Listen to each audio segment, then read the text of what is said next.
പ്രിയ സഹോദരരെ, കർത്താവായ യേശു ക്രിസ്തുവിൻ്റെ രണ്ടാം വരവ് എന്ന ചാനലിലേക്ക് നിങ്ങൾക്കെല്ലാവർക്കും ഒരിക്കൽ കൂടി സ്വാഗതം പറയുന്നു. അതിനായി യേശു രാജാവ് എന്നെ അനുവദിച്ചതോർത്ത് നന്ദി പറയുന്നു. പ്രിയപ്പെട്ടവരെ, നമ്മൾ കഴിഞ്ഞ ദിവസം ദുരന്തം പടിവാതിൽക്കൽ, ഇന്ന് മറ്റൊരു ദുരന്തം കൂടി പടിവാതിൽക്കൽ എത്തപ്പെട്ടിരിക്കുകയാണ്. അത് നമ്മുടെ വത്തിക്കാനിൽ നിന്നും നമ്മുടെ പ്രിയപ്പെട്ട മാർപ്പാപ്പ ഒരു പ്രസ്താവന ഇറക്കിയിരിക്കുന്നു. ഇന്ന് വരെ നമ്മളൊക്കെ കേട്ടിട്ടുള്ളത് അല്ലെങ്കിൽ നമ്മൾ പഠിച്ചിട്ടുള്ളതൊക്കെ പരിശുദ്ധ അമ്മയുടെ മധ്യസ്ഥത തേടി നമ്മൾ പ്രാർത്ഥിക്കുന്നു. അങ്ങനെ അമ്മയുടെ വലിയൊരു മധ്യസ്ഥ പ്രാർത്ഥന ഇന്ന് കേരള സഭയിൽ നിന്ന് മാത്രമല്ല ആഗോളതലത്തിൽ മുഴുവനും നടന്നു വരുന്നു. അമ്മയുടെ മധ്യസ്ഥം തേടി ധാരാളം ആളുകൾ പ്രാർത്ഥിക്കുന്നു. അമ്മയുടെ മധ്യസ്ഥം വഴി അനേകർ വിശുദ്ധി പ്രാപിക്കുന്നു, യേശുവിലേക്ക് അടുക്കുന്നു, യേശുവിൻ്റെ സന്നിധിയിലേക്ക് എത്തുന്നു. എല്ലാം പരിശുദ്ധമ്മയുടെ ഒരു മാധ്യസ്ഥം, പരിശുദ്ധമ്മയുടെ ചില ഇടപെടലുകൾ, പരിശുദ്ധമ്മയുടെ ചില സന്ദേശങ്ങൾ ഒക്കെ വളരെ മനോഹരമായി മനുഷ്യർക്ക് കിട്ടിക്കൊണ്ടിരിക്കുകയാണ്. ധാരാളം ആളുകൾക്ക് പരിശുദ്ധമ്മയുടെ സന്ദേശം ലഭിക്കുന്നു. അതൊക്കെ നല്ലതാണ്, നല്ലത് തന്നെ, അത് ആവശ്യവുമാണ്. ഞാൻ അതിനോട് യോജിക്കുന്ന ആളുമാണ്. ഇതിനകത്ത് ഒരേ ഒരു വ്യത്യാസമേ, ഒരു ചെറിയ അഭിപ്രായ വ്യത്യാസം മാത്രമേ എനിക്ക് പറയാനുള്ളൂ. അതായത് അത് 1 യോഹന്നാൻ 1:7 യോഹന്നാൻ്റെ ലേഖനത്തിലാണ് അത് പറഞ്ഞിരിക്കുന്നത്. അത് യേശു ക്രിസ്തുവിൻ്റെ തിരുത്വം നമ്മെ സകല പാപത്തിൽ നിന്നും അശുദ്ധിയിൽ നിന്നും അനീതിയിൽ നിന്നും രക്ഷിച്ചിരിക്കുന്നു. നമ്മുടെ പാപങ്ങൾ ക്ഷമിച്ച് സകല അനീതിയിൽ നിന്നും രക്ഷിക്കുന്നത്, രക്ഷ തരുന്നത്. അതായത് ഇന്നലെ ഞാൻ പറഞ്ഞതുപോലെ സകലവിധ ദുരാത്മാക്കളിൽ നിന്നും, പാപത്തിൻ്റെയും തിന്മയുടെയും പിടിമുറുക്കത്തിൽ നിന്നും, അതിൻ്റെ പൈശാചിക പിടുത്തത്തിൽ നിന്നും നമുക്ക് രക്ഷ തരുന്നത്, രക്ഷിച്ച് വിമോചിപ്പിക്കുന്നത് അത് യേശു ക്രിസ്തു മാത്രമാണ്. യേശു ക്രിസ്തു തിരുത്വമാണ്. അതിനാർക്കും ഒരു തർക്കമില്ല. അതിന് സഭയ്ക്ക് തർക്കമില്ല, മറ്റാർക്കും തർക്കമില്ല. പിന്നെ ഇപ്പോൾ ഇവിടെ എന്താണ് ചെറിയൊരു തർക്കം പോലെ നമുക്ക് തോന്നുന്നത്? അതിപ്രകാരം വന്നിരിക്കുന്നത് പരിശുദ്ധ അമ്മ എന്താണെന്ന് വന്നിരിക്കുന്നത് സഹരക്ഷക അല്ല. ആയിക്കോട്ടെ, അത് ശരി തന്നെ. അപ്പോൾ എനിക്ക് അവിടെ ചോദിക്കാനുള്ളൊരു കാര്യം, അതിന് കൃപാവരങ്ങളുടെ അമ്മ അല്ല. അത് 2 പ്രസ്താവനയാണ് വത്തിക്കാനിൽ വന്നിരിക്കുന്നത്. ആയിക്കോട്ടെ, അതിനും കുഴപ്പം, നമുക്ക് ആർക്കും ഒരു പരാതിയില്ല. കൃപകൾ ലഭിക്കുന്നത്, കൃപകളും വരങ്ങളും വരദാനങ്ങൾ ലഭിക്കുന്നത് പരിശുദ്ധാത്മാവിൽ നിന്നാണ്. അത് നമുക്കറിയാവുന്നതാണ്. അതിനാരും പ്രത്യേകിച്ചൊരു ഒരു വ്യാഖ്യാനം നൽകുകയോ ഒന്നും ചെയ്യേണ്ട ആവശ്യമില്ല. അതുപോലെ തന്നെ പാപമോചനം തരുന്നതും യേശു ക്രിസ്തു നിന്നാണ്. എന്നാൽ പരിശുദ്ധമ്മയുടെ മധ്യസ്ഥം തേടിയാണ് ലോകം മുഴുവനും ഇന്ന് മധ്യസ്ഥ പ്രാർത്ഥന നടക്കുന്നതും മനുഷ്യരെല്ലാം യേശുവിൻ്റെ മുമ്പിൽ ഇരുന്ന് പ്രാർത്ഥിക്കുന്നതും പരിശുദ്ധമ്മയുടെ മധ്യസ്ഥവും ഇടപെടലും സന്ദേശവുമാണ്. ഇത് എല്ലാവർക്കും അറിയുന്നതാണ്. പിന്നെ ഇപ്പോഴെന്തിനാണ് ഇങ്ങനൊരു വിവാദം ഉണ്ടായി വന്നിരിക്കുന്നത്, അല്ലെങ്കിൽ ഒരു എടുത്തുപറച്ചിലിൻ്റെ ആവശ്യം എന്താണ്? അത് എൻ്റെ വ്യക്തിപരമായ സംശയത്തിൽ ഞാൻ ഇങ്ങനെ കാണുകയാണ്.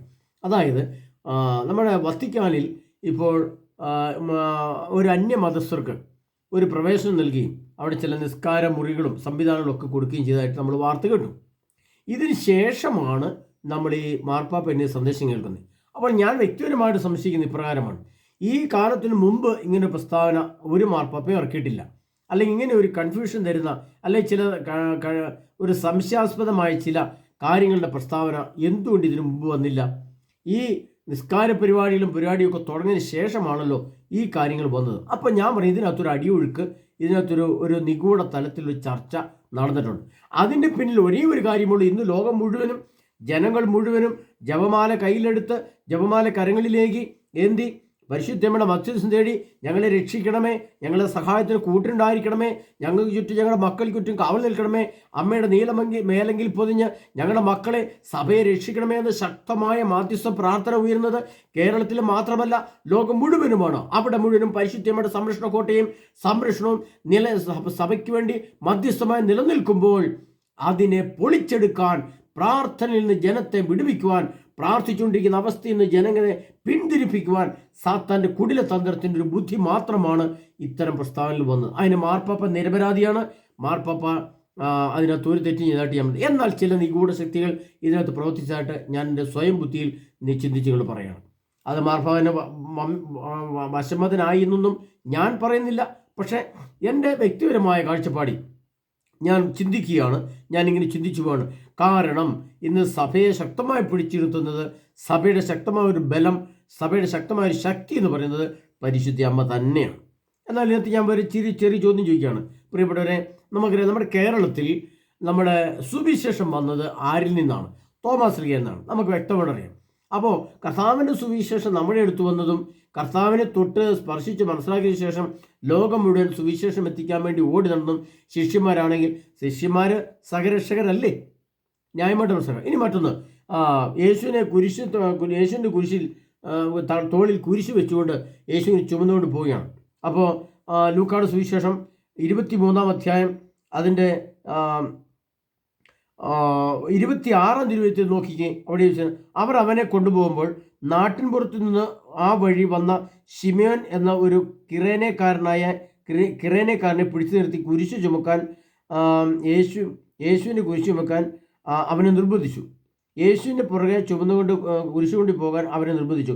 ഒരു വലിയ ജനക്കൂട്ടവും കരയുകയും മുറവിളി കൂട്ടുകയും ചെയ്തുകൊണ്ടിരുന്ന സ്ത്രീകളും സമൂഹവും യേശുവിൻ്റെ പിന്നാലെ പോവുകയും ചെയ്തിരുന്നു. അപ്പോൾ അവിടെ യേശുവിന് കുരിശ് വഹിച്ചുകൊണ്ട് പോകാൻ ഒരു വ്യക്തി കിറേനക്കാരനായ ശിമോൻ എന്നൊരാൾ വരികയും അദ്ദേഹത്തിന് തോളിൽ യേശുവിൻ്റെ കുരിശ് വെച്ചു കൊടുക്കുകയും ചെയ്തു. അദ്ദേഹം അത് കാൽവരി വരെ കൊണ്ടുപോയി എന്ന് നമുക്ക് ന്യായമായിട്ട് മനസ്സിലാക്കാം. അപ്പോൾ അവിടെയും കർത്താവിൻ്റെ രക്ഷകനായിട്ട് യേശുവിൻ്റെ രക്ഷകനായിട്ട് കൂടുന്ന ആ ശിമോൻ എന്ന വ്യക്തിയാണ്. തോമാസ്ലിയാണ് കേരളത്തിൽ സുവിശേഷം കൊണ്ടുവന്നത്, നമ്മളെല്ലാം അറിഞ്ഞത്. അപ്പോൾ ഇവിടെയൊക്കെ ഇവരെല്ലാം സഹരക്ഷകനും കൂടെ ഉണ്ടായിരുന്ന വ്യക്തിയാണ്. അതുപോലെ തന്നെ മാതാവിനും ഒരു സ്ഥാനം ഉണ്ട്. കാരണം മാതാവും ശിഷ്യന്മാരും പ്രാർത്ഥിച്ചുകൊണ്ടിരിക്കുമ്പോഴാണ് പരിശുദ്ധാത്മാവ് അവരുടെ മേൽ വന്നതും മാതാവിനോട് കൂടിയാണ് ആ ശിഷ്യന്മാരെ കൂടെ ഉണ്ടായിരുന്നത്. ആ മാധ്യസ്ഥമാണ് നമ്മളിവിടെ ചോദിക്കുന്നത്. ഇവിടെ നമ്മൾ കൂടുതൽ ആശ്രയിച്ചു പോയി മാതാവിനെ. എന്തിനു വേണ്ടി? മധ്യസ്ഥം പ്രാർത്ഥിക്കാൻ വേണ്ടി അല്ല നമ്മൾ ആശ്രയിച്ചത്. നമ്മൾ കുറച്ചുകൂടെ നമ്മുടെ പാപങ്ങളോ നമ്മുടെ തിന്മയിൽ നിന്നുള്ള പിടുത്തമോ അല്ല നമുക്കൊരു വിമോചനമൊക്കെ തരും മാതാവിന് അല്പം ആരെങ്കിലുമൊക്കെ തെറ്റിദ്ധരിച്ചു പോയൊരു പശ്ചാത്തലം ഉണ്ടായിട്ടുണ്ടാവാം ഇതിനകത്ത്. ആ ഒരു കാഴ്ചപ്പാട് അല്ലെങ്കിൽ ഒരു സംശയം മനുഷ്യനിൽ വന്നു, അല്ലെങ്കിൽ ഒരു തെറ്റിദ്ധാരണ വന്നു എന്നുള്ളതല്ലാതെ മാതാവിലേക്ക് ആരും പാപമോചനത്തിന് പോയിട്ടില്ല. അത് മാതാവിൽ നിന്ന് പാപമോചനം ലഭിക്കുന്നില്ല. അത് നമുക്ക് വ്യക്തമായിട്ട് അറിയാവുന്ന കാര്യമാണ്. എന്നാൽ ലോകം മുഴുവനും ഇന്നും അന്നും ഏകദേശം എത്രയോ നൂറ്റാണ്ടുകളായി അല്ലെങ്കിൽ ശരിക്കും പറഞ്ഞാൽ ഒരു 1.5 യുഗമെങ്കിലുമായിട്ടുണ്ടാവും ഈ കാലഘട്ടം അത്രയും പരിശുദ്ധമ്മയുടെ മധ്യസ്ഥ നേടി സഭ മുന്നോട്ട് പോയും സഭ ശക്തമായ ഒരു ചട്ടക്കൂട്ടിൽ നിൽക്കുകയും ചെയ്യുന്നതിൻ്റെ പിന്നിൽ സാത്താന് വലിയ ദുഃഖവും വേദനയും അസൂയുമുണ്ട്. കാരണം ഇതെല്ലാം പരിശുദ്ധമ്മയുടെ ജപമാല കൊണ്ട് ചുറ്റപ്പെട്ട് അനേക ലക്ഷം മനുഷ്യർ ഈ പരിശുദ്ധമ്മയുടെ മധ്യസ്ഥ നേടി ജപമാല ചൊല്ലി പ്രാർത്ഥിക്കുമ്പോൾ സഭയ്ക്ക് ചുറ്റും നിൽക്കുന്ന ഒരു വേലിയായി, ഒരു മതിലായി ഈ മധ്യസ്ഥ നിൽക്കുമ്പോൾ ഈ പ്രാർത്ഥിക്കുന്ന ജനസമൂഹത്തെ അതിന് വിടുവിച്ച് അതിന് ജനങ്ങളെ പുറത്തേക്ക് ചിതറിച്ചാൽ ചെന്നായ്ക്കൾക്ക് കയറിപ്പിടിക്കാൻ എളുപ്പമാണെന്ന് കണ്ടുകൊണ്ട് ഇതിനകത്ത് തന്ത്രപരമായ നീക്കം നടത്തിയതാണെന്ന് ഞാൻ വ്യക്തിപരമായിട്ട് പറയുകയാണ്. അതുകൊണ്ട് പ്രിയപ്പെട്ടവരെ, നമ്മളിവിടെ മനസ്സിലാക്കേണ്ട സത്യം ഇതാണ്. മാർപ്പാപ്പയുടെ പ്രസ്താവന അവിടെ നിന്നോട്ടെ, അതിനകത്ത് ശരിയും തെറ്റും നമ്മൾ വിലയിരുത്തുക. നമുക്ക് ജ്ഞാനമുണ്ടല്ലോ, നമ്മുടെ ജ്ഞാനം ഉപയോഗിച്ചുകൊണ്ട് നമുക്കതിനെ വിലയിരുത്താവുന്നതുള്ളൂ. ഇവിടെ നമ്മൾ ചെയ്യേണ്ടതാണ് അതിശക്തമായ മാധ്യസ്ഥ പ്രാർത്ഥന വീണ്ടും ഉയരട്ടെ. കേരള സഭയിൽ, ആഗോള സഭയിൽ, ലോകം മുഴുവനും പരിശുദ്ധയുടെ മധ്യസ്ഥം തേടി അതിശക്തമായ മാധ്യസ്ഥ പ്രാർത്ഥന ഉയരേണ്ട സമയം. അഖണ്ഡ ജപമാലകളും ധാരാളം ലക്ഷക്കണക്കിന് ആളുകളുടെ മാധ്യസ്ഥ പ്രാർത്ഥന സഭയ്ക്ക് വേണ്ടിയും കുടുംബത്തിനു വേണ്ടിയും സമൂഹത്തിനു വേണ്ടിയും ലോകരക്ഷയ്ക്ക് വേണ്ടിയും ജനങ്ങളുടെ മാനസാന്തരത്തിനു വേണ്ടിയും ഉയരട്ടെ. അത് ഞാൻ നിങ്ങളെ ആഹ്വാനം ചെയ്യണം. അതുകൊണ്ട് പ്രിയപ്പെട്ടവരെ, നമ്മൾ ഒരു ഇഞ്ച് പോലും പുറകോട്ട് ഭയപ്പെട്ടോടിയോ പ്രാർത്ഥന പിന്തിരിയോ ചെയ്യരുത്. അതിശക്തമായി പ്രാർത്ഥന മുന്നോട്ട് പോകണം. ആ കാരണം നമുക്കറിയാം, ഹവ്വ പിഴച്ചുപോയി. ഹവ്വ തെറ്റ് ചെയ്തെങ്കിൽ ആ ഹവ്വയുടെ സ്ഥാനത്ത് ആധുനിക ലോകത്ത് ഇന്ന് മധ്യസ്ഥമായി നിൽക്കുന്ന പരിശുദ്ധമ്മയെ തോൽപ്പിക്കാൻ സാത്താന് കഴിഞ്ഞിട്ടില്ല, കഴിയുകയുമില്ല. കാരണം പരിശുദ്ധമ്മയുടെ വിശുദ്ധിയുടെ മുമ്പിൽ സാത്താൻ തുന്നം പാടിപ്പോയി, തോറ്റു തുന്നം പാടിപ്പോയി. പരിശുദ്ധമ്മയെ സ്പർശിക്കാനോ പരിശുദ്ധമ്മയെ തകർക്കാനോ സാത്താൻ അന്ന് കഴിഞ്ഞിട്ടില്ല, ഇന്നും കഴിഞ്ഞിട്ടില്ല, ഇനിയോട്ട് കഴിയുകയുമില്ല. ആ പരിശുദ്ധമ്മയുടെ മധ്യസ്ഥവും ആ മാതൃകയും സ്വീകരിച്ചുകൊണ്ട് പ്രിയ സഹോദരങ്ങളെ, നമ്മൾ പരിശുദ്ധമ്മയെ പോലെ വിശുദ്ധി പ്രാപിക്കാൻ, പരിശുദ്ധിയിൽ ഉറച്ചു നിൽക്കാൻ, വീണു പോകാതെ, പ്രലോഭനമുണ്ടായി വീണു പോകാതെ, പാപത്തിലേക്കും തിന്മയിലേക്കും വീണു പോകാതെ പരിശുദ്ധയുടെ മധ്യസ്ഥ തേടിക്കൊണ്ട് യേശുവിൻ്റെ തിരത്ത് ഉപയോഗിച്ച് ദുരാത്മസേനകളെ പൈശാചികളെ പിന്തിരിപ്പിച്ച് പാപവിമോചനം നേടി യേശു ക്രിസ്തുവിൻ്റെ രണ്ടാമത്തെ വരവേണ്ടി ഒരുങ്ങുന്ന ഈ സമയത്ത് സാത്താൻ ഒരുക്കിയ തന്ത്രമാണിതെന്ന് ഞാൻ മനസ്സിലാക്കണം. അതിൻ്റെ കാരണം ഇതാണ്, എല്ലാവരും യേശു ക്രിസ്തു രണ്ടാമത്തെ വരവിനെ പറ്റി പഠിക്കാനും ചിന്തിക്കാനും പ്രാർത്ഥിക്കാനും തുടങ്ങിയൊരു പശ്ചാത്തലമാണിത്. ഇവിടെ ഒരു വിവാദം ഇട്ടുകൊടുക്കുക, ഇവിടെ മനുഷ്യൻ്റെ മനസ്സിൽ ഒരു കൺഫ്യൂഷൻ സൃഷ്ടിക്കുക, ഒരു മനുഷ്യൻ്റെ മനസ്സിൽ ഒരു ചഞ്ചല ചിത്തരാക്കുക, അതിന് ചില തന്ത്രങ്ങൾ ആരിലൂടെയോ വന്നു. അത് സഭയ്ക്കകത്തേക്ക് കയറി വന്നു. അത് മാർപ്പാപ്പ ഇരയായിപ്പോയിട്ടുണ്ടാവാം, അല്ലെങ്കിൽ മാർപ്പാപ്പ അതിനകത്ത് വീണ് പോയിട്ടുണ്ടാവും, അല്ലെങ്കിൽ മാർപ്പാപ്പയ്ക്ക് അങ്ങനെ പറയേണ്ടി വന്നിട്ടുണ്ടാവും. ഞാൻ വ്യക്തിപരമായി മനസ്സിലാക്കുന്നത് അങ്ങനെയാണ്. അത് നമ്മൾ മനസ്സിലാക്കുക. നമുക്ക് സർപ്പത്തുങ്ങളെ പോലെ വിവേകികളും പ്രാവുകളെ പോലെ നിഷ്കളങ്കമായിരിക്കാൻ ഈശോ പറഞ്ഞ വചനം വെച്ച് നോക്കുമ്പോൾ ഇതിനകത്ത് സർപ്പത്തിൻ്റെ വിവേകം എന്ന് പറയുന്നത് സഭ ശക്തിപ്പെടുകയും സഭ പ്രാർത്ഥിക്കുകയും അനേക ലക്ഷം മനുഷ്യരെ മധ്യസ്ഥം തേടി പ്രാർത്ഥിച്ചുകൊണ്ട് വിശുദ്ധി പ്രാപിക്കുകയും പരിശുദ്ധ മധ്യസ്ഥം തേടി സഭയ്ക്ക് ചുറ്റുമുള്ള ഈ ലോകത്തിന് മുഴുവൻ വേണ്ടി മധ്യസ്ഥം എന്ന് പ്രാർത്ഥിക്കുകയും ചെയ്യുമ്പോൾ സാത്താൻ അങ്ങനെയൊന്നും കയറി വന്ന് ആത്മാക്കളെ തകർക്കാൻ സാധിക്കുന്നില്ല. എന്നാൽ ഒരു വിവാദത്തിൽ സൃഷ്ടിക്കുക, യേശുണ്ടാമത്തെ വരവുണ്ടെന്ന് ഉള്ള സത്യത്തെ അത്തരം ക്ലാസ്സുകളിൽ നിന്ന് വിവാദത്തിലേക്ക് മനുഷ്യന്റെ മനസ്സിനെ മാറ്റുക, അങ്ങനെ മനുഷ്യനെ ചഞ്ചലത്തിലാക്കാൻ പറ്റുമോ എന്ന് ശ്രദ്ധിക്കുക. അതാണ് സാത്താൻ്റെ കുടില ബുദ്ധി. അത് നമ്മൾ മനസ്സിലാക്കിക്കൊണ്ട് നമ്മൾ ചെയ്യേണ്ടതേ ഉള്ളൂ. മാർപ്പാപ്പയുടെ പ്രസ്താവന അവിടെ കിടന്നുകൊള്ളട്ടെ, അത് കേൾക്കുക, അതിൻ്റെ ശരിയും തെറ്റും നമ്മൾ വിലയിരുത്തിക്കൊള്ളുക. അതിനകത്ത് വിവാദത്തിലേക്കോ നമ്മുടെ ചഞ്ചലത്തിലാകാനോ പോകേണ്ട ആവശ്യമില്ല. പരിശുദ്ധയുടെ മധ്യസ്ഥ നേടി ശക്തമായ പ്രാർത്ഥനയിലൂടെ നമ്മൾ മുന്നോട്ട് പോവുക. കാരണം ഇനി വരാനിരിക്കുന്ന കാലഘട്ടങ്ങളിൽ പരിശുദ്ധയുടെ മധ്യസ്ഥം നമുക്ക് ആവശ്യമാണ്. അത് നമ്മൾ നിർബന്ധപൂർവ്വം ചെയ്യണം, അതിൽ ശരണപ്പെടണം, അതിൽ ശക്തിപ്പെടണം. ആ ആഹ്വാനത്തോടു കൂടി ഞാൻ നിങ്ങളെ ഈ മേഖലയിലേക്ക് ആഹ്വാനം ചെയ്യണം. മാർപ്പാപ്പ പറഞ്ഞിടത്തെ സത്യം ഇതാണ്: പാപമോചനം തരുന്നത് യേശുവിൻ്റെ തിരുരക്തമാണ്, പാപത്തിൽ നിന്ന് വിടുതൽ നൽകുന്നത് യേശുവിൻ്റെ തിരുരക്തമാണ്. യേശുവിൻ്റെ ക്രൂശീകരണമാണ് ലോകത്തു നിന്ന് മരണത്തെ എടുത്തു മാറ്റിയത്.